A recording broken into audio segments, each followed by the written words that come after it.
The Nashville Predators are officially at the halfway point in the season, and it has not gone the way many thought it would. On today's show, we're going to discuss the biggest issues that have plagued the Preds in the first half and discuss where the team can and likely can't go from here.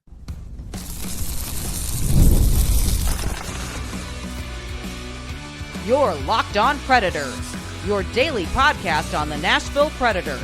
Part of the Locked On Podcast Network, your team every day. Happy Friday, Junior, as we call Thursdays around here, to everybody. Welcome so much to the Locked On Predators podcast. Thanks for making us your first listen of the day. We are, of course, your free daily Nashville Predators podcast. We're a part of the Locked On Podcast Network, your team every day. We, of course, want to kick off Friday, Junior, giving that cyber shout out to our Locked On Predators insiders and, of course, to our everydayers, those of you who tune in each and every weekday to walk through this wild Nashville Predators season with us. Of course, we also want to welcome any first-time listeners. Thanks for joining. Come along. It's a roller coaster, and you're going to feel drunk by the end of it. I am Ann Kimmel. I am a writer and co-host with Penalty Box Radio, and my friends, I have a partner in crime. You do. I'm Emma Lingen, and I'm the Predators site editor and reporter for the Hockey News. Yeah, Emma, so definitely these are not the episodes we thought we would be having, I don't know, back on July 2nd, 2024. Preds 41 games into the season, and here we are. We're going to step back and take kind of a big picture look at what's gone wrong in the first half of the season. We're going to try to figure out what will happen for this team in the second half of the season as well. So, Emma, we got our work cut out for us. It's a little bit like a State of the Union address, only we're halfway through the season, and the State of the Union is not ideal. Not ideal. Yeah. Not great. Yeah. No, like you said, this is not the conversation we thought we'd be having on July 2nd. I would say this is not even the conversation I thought we'd be having November 2nd. Like, I know that this team got off to a slow start, but I think you and I were like, and even I, who am not usually the resident optimist here, even I was like, guys, they'll turn it around. Just hold on, like, be patient. And I didn't think we'd have to be this patient. Like, my Lord, it's been baffling to say the least. Yeah, I remember we talked about this earlier on an earlier episode this week where the Predators won 3 in a row, like, the only time they've won 3 in a row so far this season. And that was back at the end of October. And we were like, okay. Wow, that was really painful for a little while, but look at us now. Yeah, look at us now, y'all. We have aged. Like, we're living dog years. Yes, covering this team. We're sticking with the State of the Union analogy. We are aging like presidents over here because it's been a long season. It has been 84 years. Yeah. And where the Nashville Predators are, look, we just have to be honest about where the Predators are. And let's just talk straight numbers. According to moneypuck.com, they keep track of things like odds of making the playoffs, odds of getting the first round pick. As it stands at time of recording, Nashville's odds to make the postseason, 3.9%. The only teams that have worse odds are Buffalo, Anaheim, and Seattle. Chicago and San Jose have already been mathematically eliminated. The odds of the Nashville Predators getting the first overall pick in the 2025 draft, 4.4%. We have better odds to get the first overall pick in the draft than the Nashville Predators do of making the postseason. Again, a moment of like, what the what? But also worth pointing out that while, yes, technically the odds of getting the first overall pick are better, those odds still aren't that great either. They're not great. They're not great. And you know what's frustrating when you look at the odds? San Jose and Chicago. San Jose, 18% chance of getting the first overall pick. Chicago, 17.2% chance. You know what? Y'all have had your turn. You have Celebrini'd and Bedarded. Move Yeah. along. Yeah. Here we are. Here we are. Especially Chicago. Like, come on. That they just keep getting rewarded for like with all of these things. Like they get Bedard, they get an outdoor game, they get all of these things, and it's like, need I remind you the things that this organization has done, and yet the NHL continues to not only not reprimand them for it, but actually go on to reward them for it. It's very frustrating. And yeah, like again, I don't think any of us were expecting this, but I I hope the crowd, the Predators fan crowd of people who are like now at the point where they're mad whenever they do win a game because they're like, no, tank for the draft. Need I remind you? I think this is a perfect place to bring that up and say that the odds of the first overall pick still aren't good. So let's not be rooting for that either. Yeah, and here's the thing, even if it were, it's not going to happen. Barry Trotz is not going to let that happen because not only are the Nashville Predators, wanting to make the playoffs and wanting to make a deep cup run that is clearly not likely to happen this season, but they're trying to build a culture, especially with some new players coming up. Tanking is not on the table. It's not even in the same room with Barry Trotz. It's just not genetically possible for Barry Trotz to in any way allow that to happen. So let that go. The other thing that I find remarkable, and I'm going to quote the wisdom of Emma Lingen.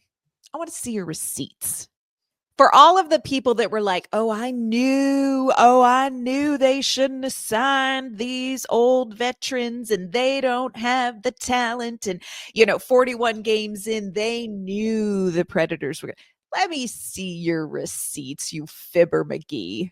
Like, cut me a break. Yeah. Cut me a break. Nashville does have 3 first-round picks coming up in the 2025 draft. So likely they're not going to get the first overall pick. Again, looking at you, San Jose and Chicago. But there is a lot that Nashville can do. And if Nashville could get like a top 5 pick, there are some really intriguing, especially forward prospects that the Predators might want to pursue there that could be maybe that game-changing player that the Predators are looking for, especially in the forward position. So it's not that all is lost. And here's what we can say if we're really trying to find a spin for this. At least we're not in the mushy middle. Yeah, you guys wanted to be out of the middle. We're out Here of the we middle. are. Now we're at the bottom. Yay. Yeah. So see, it's not the same old Nashville Predators team over and over again. Yeah. We do need to talk about some of the things that we think have contributed to the issues that the Nashville Predators are dealing with, and just the facts of where they are at this point in the season. Coming up, we're going to talk about very specifically what Emma and I and some of our Locked On Predators insiders see that has gone wrong. Today's episode is brought to you by our great friends at Game Time. I love going to live events, whether it is sports, music, I love going to theater or comedy shows. And one of the best ways to get tickets for your favorite live events is through Game Time. Game Time has made it even easier to get tickets for your favorite events with this new feature. It's called Game Time Picks. This feature filters out the fluff to show you only incredible deals on great seats, so you don't have to waste time searching through thousands of tickets. Recently, I was scrolling through tickets looking for Predators game seats for my son for his birthday, and I was, of course, using the Game Time app. With Game Time Picks, I found amazing deals, and I could see the view from the seat right there. The super deals were particularly impressive, offering great seats at unbeatable prices. And the app's all-in pricing showed me the cost up front, so no surprise fees at checkout. So take the guesswork out of buying tickets with Game Time. Download the Game Time app, create an account, and use code LOCKEDONNHL for $20 off your first purchase. Terms apply. Again, create an account and redeem code LOCKEDONNHL for $20 off. Download Game Time today. What time is it? Game time. All right, Emma, it's kind of hard to know where to start, but we're just going to dive in and we can tennis this back and forth, but I want you to kick us off. What is one thing when you look at where the Predators are 41 games in that you say, whew, this went wrong? I think that's kind of the nature of this whole conversation is that it's not just one thing. It's not No. like, oh, if you got rid of this guy or fix this one thing, then everything would be fixed. But I think, you gotta start somewhere. I don't, in no particular order here. I'm just gonna Right. say I think one issue that has been a glaring issue has been the defense on this team, because I think that you go out and you get Stamkos and Marchessault and Skjei too, but mostly Stamkos and Marchessault. And there was all that talk about, oh, their top power play unit's going to be lethal now. Like they've added all these 40 goal scorers, blah, blah, blah. Forsberg coming off a career year. You've also still got Josi. Nyquist coming off a career year. And so all of that was about like, okay, offense, we're set, we're good. But it's the defense that was still a little bit of a question mark heading into the season. And I think we're still seeing that. It's been kind of it's been hard to watch. The defense has been hard to watch. And I think part of that is, and this is where I go back to saying it's not just one thing. I give Brady Skjei a little bit more slack to adjust, because he's adjusting to a new system. Has not really had a consistent defensive partner since he's been here. Now he's with Nick Blankenburg, but it took a while to get there. And Josi constantly having to switch sides. Part of that is, trades and waivers and things like that. Right. But part of it is injuries.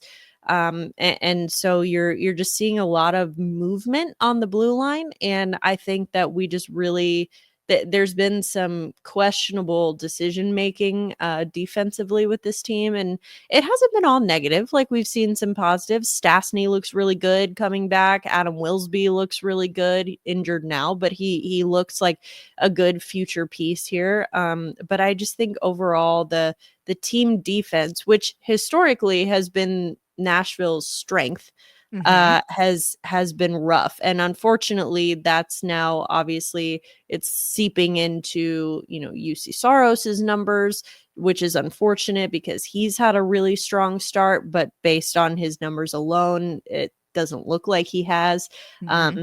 So I would say the team defense, like, yes, early on the offense was an issue too, but you're starting to see more of that now.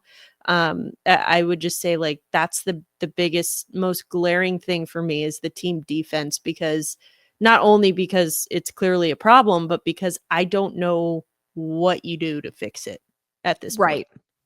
And I think the Predators' goal differential right now is like -25. It's like one of the worst, if not the worst. It's definitely like bottom 5 in the league. And so much of that, I mean, granted, there was a dry spell in scoring, but a lot of it, like you said, was defense. And bringing in Brady Skjei, you thought, okay, this is going to be Roman Josi, Brady Skjei. It's going to be amazing. And it reminds me of the McDonough-Ekholm thing where, again, on paper, oh, this is going to be great. But the reality doesn't pan out on the ice. And I agree with you. I think we're still trying to sort out the defense. Upside, you're seeing some depth and some future pieces and getting some idea of the potential, but you're not going to win hockey games with that. No. And I think too, talked about the personnel moves on defense. And one thing that I want to say about that is all the people, and I understand it's easy. The team is not doing well. low-hanging fruit to go for the most recent trade and say, oh my gosh, Barry Trotz, what are you thinking trading Alex Carrier for goodness. Justin Barron? Tell them why he did it, Emma. Explain to them why he did it. Well, here's the thing. No one wants to hear this, but I'm going to say it. And it's that it's still too early to grade this trade. Mm-hmm. The optics of it, looking at it right now, what has Carrier done since the trade? What has Barron done since the trade? Yeah, okay, obviously, if you look at the last couple weeks, Nashville lost that trade. Mm-hmm. But these trades, again, we talking about those young pieces that have emerged, Stastny, Willsby, Del Gaizo, Blankenberg, like those guys. And then you still have guys who haven't even made it up here yet. Ufco, Molendyk, Gibson. Yes. Those guys are who, they made Carrier a luxury at this point. So if you can get rid of him, not get rid of him like he was dead weight on this team, but if you can get an asset in return for him, an asset who is younger, bigger, cheaper. All things that we knew Barry Trotz was going to do because he told us. Younger, bigger, cheaper, salary bump. It's a salary dump. And we're not going to see the effects of that right now. We're going to see that probably within the next couple years. And again, people are looking at that like, that's why the defense is so bad because Carrier's gone and Barron's here. No, that's not why. It's, it's like, again, could he have probably gotten more for Carrier if he had traded him at the deadline last year? Probably. But we are where we are right now. So let's stop, just blaming it on one event or one trade or one move because we are not going to know the true impact of this trade for a couple years because a couple years from now, let's just say like not next season, but the season after, Justin Barron is gone. Carrier is still gone, but Molendyk, Gibson, Stastny, and Willsby are all like those are your bottom four or some. They're four of your defensemen, and then you got Yossi and Skjei in there. If that is the case in 2 years, then this Carrier trade doesn't matter. It doesn't matter, right? So that's the thing. Is like people are trying to say whether something's a win or a loss right now, and it's just impossible to do that. If any of those prospects don't hit between now and then okay, maybe we can revisit that then. But don't blame, the underperforming defense on one move, one trade. Like they're victims of circumstance right now, and it's unfortunate, but they are where they are, and it's not something that one move or one change caused, and it's not something that one move is going to fix. Right. Absolutely. And I think when you look at things that have gone wrong with the Predators, it's very similar in that it's not as easy as saying it's this one thing. There are layers. We're talking Shrek and the Onion here. There are layers to what has happened these first 41 games. There are layers that go into the moves that Barry Trotz is making, and you can't judge them in a vacuum right now. You just can't. I mean, you can have your feelings about them. Clearly, you can read the optics of them, but you can't judge the success of them yet. One of the things that I think, and you touched on this, last season, there were, I think, 5 players who had career seasons, and just playing the odds, and not saying, hey, like 3 out of 5 are going to have career seasons again. But even if all 5 of them dropped off a little bit, Nashville would still be further ahead when they are. And what you saw is 5 players who couldn't replicate it for different reasons. Philip Forsberg scoring, I think, Gus Nyquist in points. I think the top line not being able to come back and be who they were last season. I think that rippled down through this team because I think they were sort of the rock offensively for this team, where you thought, okay, we're going to get that top line back. They're going to get going. And that takes the pressure off Stamkos and Marchessault and Novak. And that'll give them time to get going and take the pressure off. And when that didn't happen, there started to be almost, it feels like, individual confidence issues and team confidence issues. I just go back to Jonathan Marchessault when he said, we're a fragile group. And I think that is part of how you talk about the deep hole that they are slowly going to have to climb out of. I think a lot of that too was mental for this team. And I think a little bit they lost their identity. They've really had to refigure out who they were, bringing in these big pieces, not having that top line sort of lead the way on the ice. I think everybody's foundation was shook a little bit. I think, it was a little crisis of confidence, even for veterans. Well, yeah, because we talked about how much we did not expect this to happen. Like, I don't think any of the players expected this either. And imagine being Steven Stamkos and somebody had told him this was how rough this was going to be here. He would have been like, no. He would have taken that like insulting contract in Tampa before coming here. Walking through the hot coals of Nashville. Oh my goodness. And so yeah, it's been a crisis of confidence, like you said, because it's like, oh, wait, we're not good. Oh crap, we're not good. And it's like, everybody panic. What do we do? Yeah. And everyone feels responsible and everyone is trying to fix it, but no one knows how. They're running around like chickens with their heads cut off.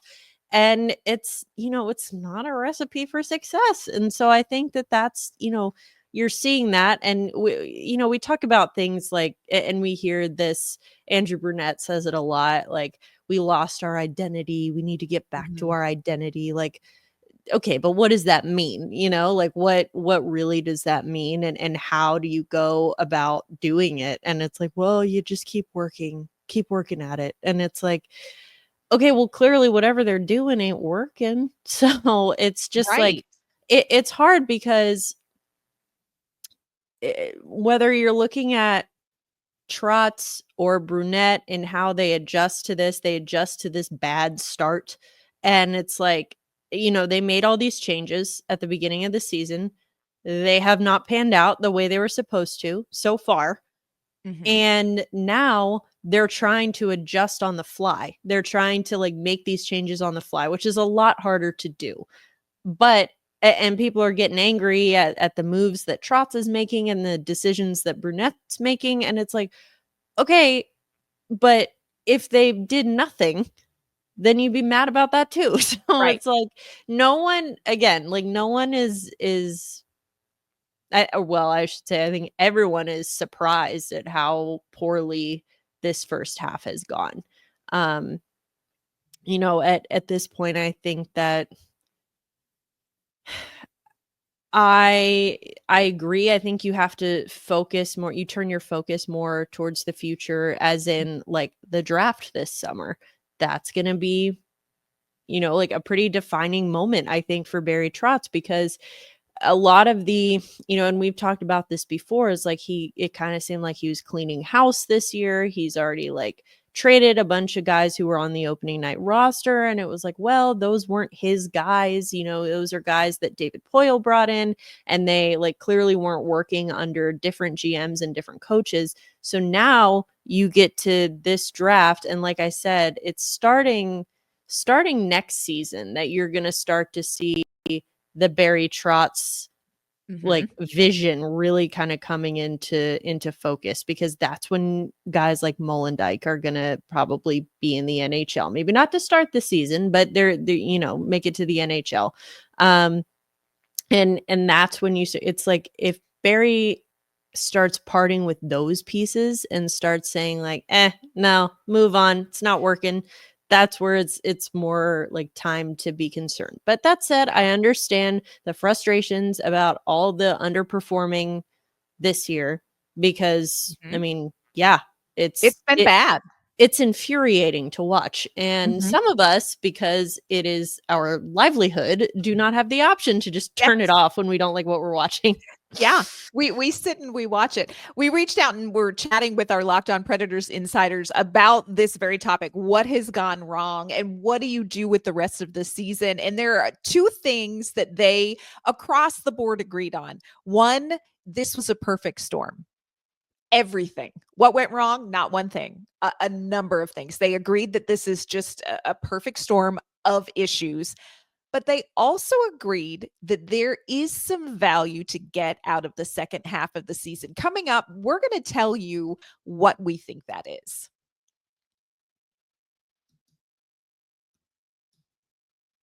Today's episode is brought to you by our great friends at FanDuel. From big upsets to game-winning drives, the NFL playoffs are just better with FanDuel. Right now, new customers can bet $5 and get $200 in bonus bets guaranteed. That is $200 in bonus bets, win or lose. The FanDuel app gives you everything you need for live bets, same-game parlays, and so much more. Just visit FanDuel.com to join today and get started again with $200 in bonus bets guaranteed. That's FanDuel.com. Make this playoff season unforgettable with FanDuel, an official sportsbook partner of the NFL. All right, Emma, we've talked about it. We've talked about the numbers. The odds are not ever in Nashville's favor to make the postseason. And so the question becomes, what do you do with the rest of the season? Because here's the worst case scenario. The worst case scenario is not that the Predators don't make the playoffs. Worst case scenario is that they don't even come close to getting the first overall pick. Worst case scenario is they coast through the second half of the season. That, my friends, that is worst case scenario for this team. And so when I look ahead to the second half of this season, there are some things that this team, management, front office, coaches need to do to make the second 41 games, the second half of this season, productive, even if it doesn't mean a playoff push. And the first thing I think that they have to do is they have to embrace the suck.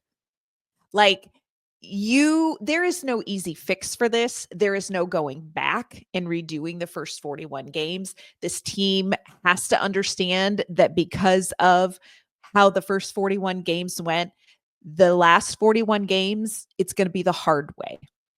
And their success is going to be measured in much smaller increments. It's not going to be 18 game point streaks. It's not going to be a surprise playoff run, probably, but they have got to make improvements and they have to be committed to being a better team and let the postseason results just sit where they are. Because the worst case scenario for this team is that they're just like, well, this season's a wash and they give up. That right there, my friends, is where the Nashville Predators doom themselves. Well, and like you said, I think that's just not going to happen No. because this, not just because of Barry Trotz or Andrew Brunette, but I mean, please, I want to be in the room with the person with the person who tells Ryan O'Reilly, hey man, let your foot off the gas. We're just chilling here. Like he would be Can you like, imagine? he would be like, the hell I am. Hold my beer. That's And right. it's not in their DNA to do that. And so I don't think it's what you're going to see as much as people, get angry at how this team is underperforming and say like, oh, they don't care. They're lazy, blah, blah, blah. Look, there are a lot of things wrong with this team. A lot of things, but laziness and lack of, investment are not, those Not are even not near problems. the top of the nope, not. Yeah. Not with So these players. it's just, I mean, we can and we have spent months now talking about what the hell is wrong with this team and why, what's going wrong? Why can't they fix it? And really, like, I think a lot of this is just a case of you don't know what you don't know. Like anyone would have thought that, oh yeah, adding these pieces to the roster, 100%. Yeah, this team's going to be better. And they're not. And then, you look at it as a learning experience. And in the meantime, okay, now if you're like, all right, well, we're shifting the focus to the future with these prospects, that doesn't mean full rebuild, but it means like the prospects that we already have and the draft picks that we're going to make. And you shift the focus there and you're saying like, okay, at least in the meantime, you have some pretty darn good hockey players on your roster between now and then. And I mean, even the guys who are the new pieces who came in, like specifically Marchessault and Stamkos, really haven't been the problem. I mean, maybe early on they were. It took them a while, but that was what we expected. The whole be patient thing, where like True. it's gonna take a minute, and it did. But now, Marchessault's leading the team in goals, and Stamkos is producing as well. So I think that it's that's what makes this so hard to pin down, because it's not just one player or one thing that hasn't worked. It's everything. It's everything. I love what you say about seeing the new faces, because I think that has to be a priority in the second half of the season. And I compare Barry Trotz kind of looking at and testing out and getting eyes on some of these younger players at the NHL level. I think of it as grocery shopping. The worst thing you can do when you go grocery shopping is to leave the house without looking in the cabinet and looking in the refrigerator. And that, my friends, is how the Kimmel house ended up with a year's supply of butter at one time, because I forgot to check and see if we had butter. And of course, you're at the store and you're like, oh, we might need butter. We ended up literally we had it stacked in the door. It was a whole thing.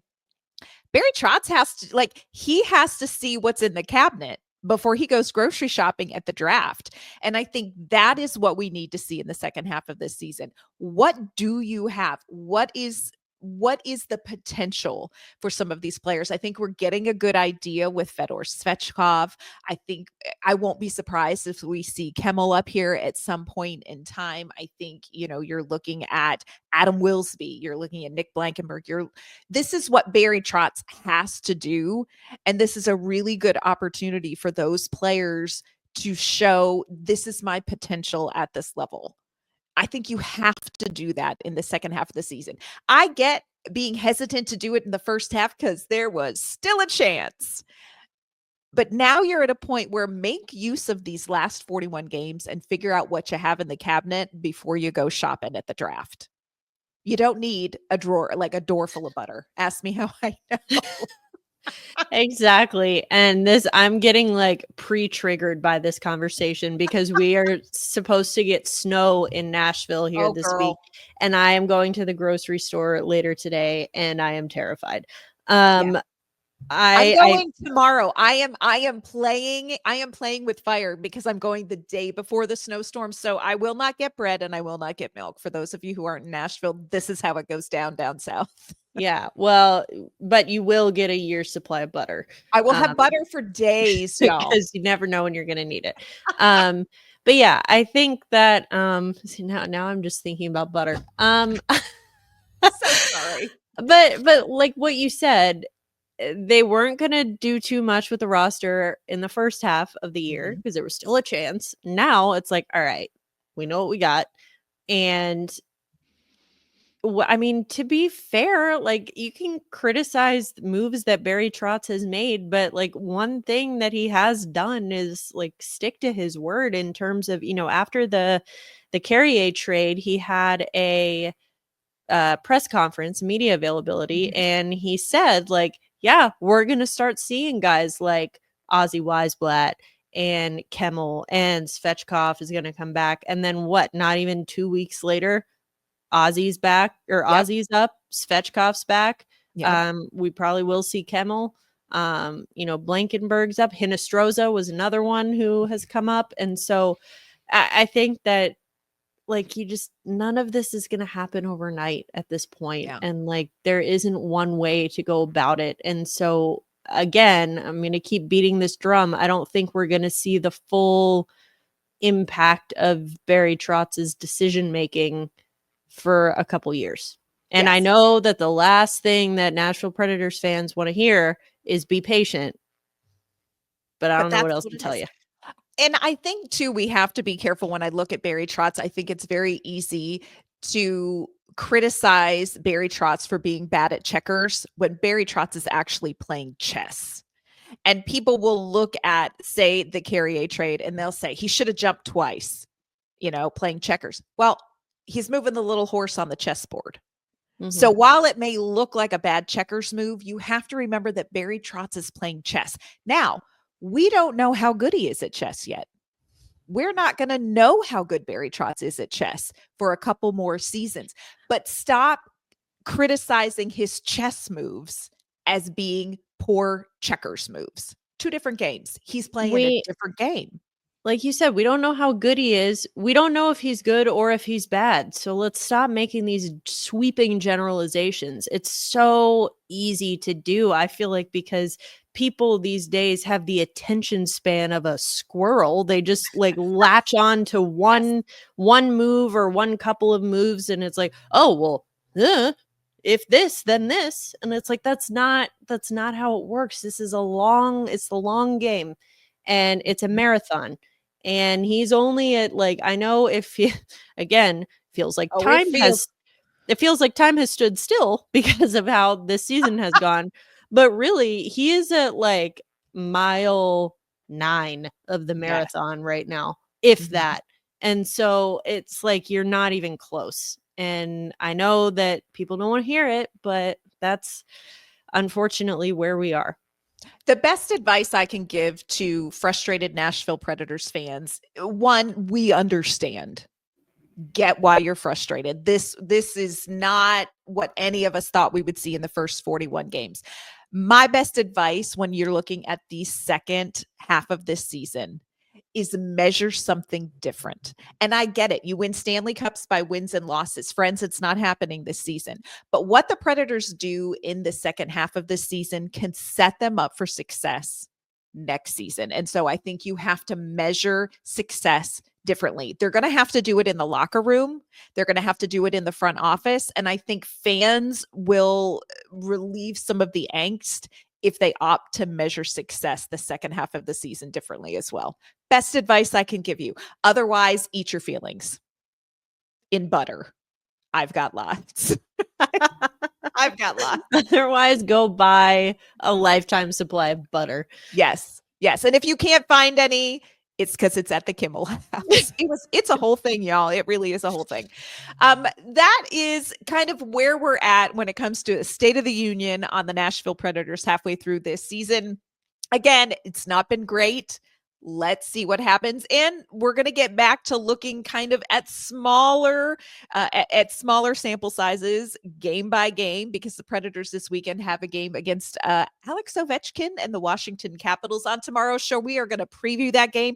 We're going to talk about the injury situation. Hopefully we'll have an update on Luke Evangelista, Steven Stamkos. We'll talk about what that may mean for the Predators lineup going into this weekend as well. Before we sign off today, Emma, let everyone know where they can find you and your work. You can find me on Twitter and Instagram. You can also find Minka there. She heard butter and she got excited. I have the same reaction when I hear about butter. And you can find my work online at the Hockey News. And you can find me on social media at AnnK_Mama on Ice. Sometimes you'll see my dog Nash. Not as often as you see Minka because she's a looker. You can find my work at Penalty Box Radio as well. That is going to do it for today's episode of the Locked On Predators podcast. Thanks so much, y'all, for making us your first listen of the day. We're going to be back tomorrow with that Caps game preview. We will see you then.